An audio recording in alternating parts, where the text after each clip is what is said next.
Ir faktas, jog iš esmės per didžiąją pertrauką turės kur kas daugiau apie ką pasikalbėti.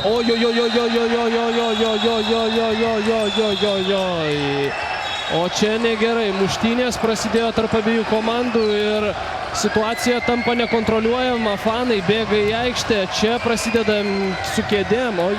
Čia jau reikia įsikišti ir apsaugai. O to nėra buvę dar. Aistros pasiekė aukščiausią tašką. Na, čia aišku yra asmeninės ambicijos ir faktas, jog dabar bus peržiūrima, kas įvyko, dėl ko, kaip kas ir kas pradėjo šį konfliktą. Na, ten buvo vienas iš pagrindinių dalyvių ir Dovydas Redikas ir situacija ten buvo tokia, jog mestas buvo kamuolys. Dar kartelį čia.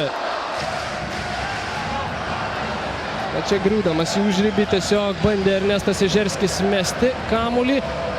Į žmogų pataikė į veidą ir iš karto Dovydas Redikas neišlaikęs kumščių bandė smogti Ernestui Ežerskiui. Na ir po to jau mes matome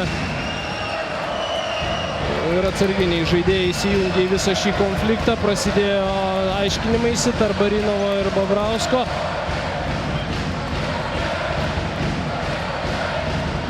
Na, visai to nereikia Vilniaus Lietuvos Ryto komandai, nes ji pirmauja 21 taškų ir iš esmės, na, tos emocijos visai nepamatuotos. Na taip, į galvą, tiesiai į galvą. Jie metė Dovydui Redikui kamuolį Ernestas Ežerskis ir po to jau sekė ta reakcija.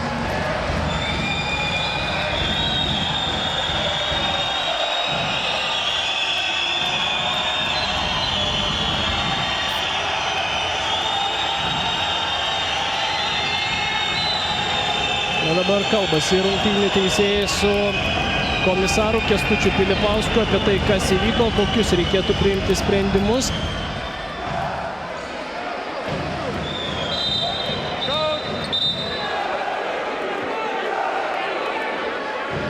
Kviečiasi abiejų komandų vyriausiosius trenerius. Dabar rungtynių arbitrai.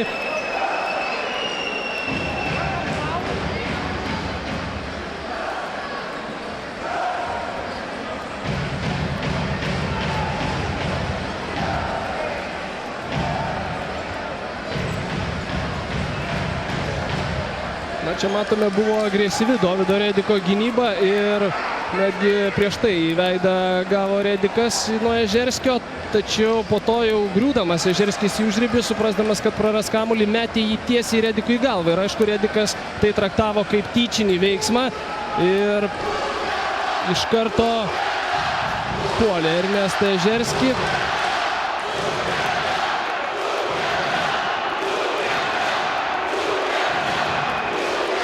Na, bet faktas, jog bus šis epizodas analizuojamas, bus priimti atitinkami sprendimai ir žinoma, tas puolimas kumščiu į veidą irgi negali būti pateisintas.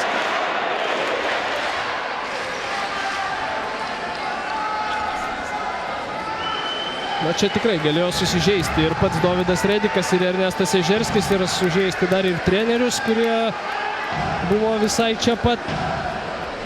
Na, štai tokia visai netikėta linkme pakrypo visos rungtynės.